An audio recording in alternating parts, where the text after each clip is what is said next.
हे बाबा धवलेश्वर महाप्रभु दीपम यदि परम ब्रह्म दीपम यदि जनार्दन दीपाहरत मे पाप पूजा दीप नमस्तुते।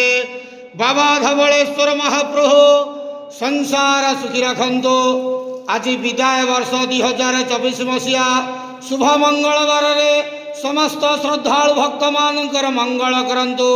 समस्त श्रद्धालु भक्त मान को आशीर्वाद करंतु। मनस्कामना पूर्ण करंतु। कर्म क्षेत्र उन्नति करंतु। ग्रहरिष्टमान खंडन करंतु। जगतर मंगल करंतु। विश्वर कल्याण करंतु। आपणकर नाम विख्यात करंतु। सबकर डाक श्रवण करंतु। बाबा धवलेश्वराय नमो नमः। संसार सुखी रखंतु आनंदे गेवार हरि बोलो।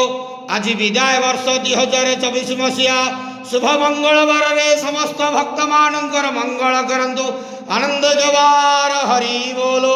ओम नमः शिवाय।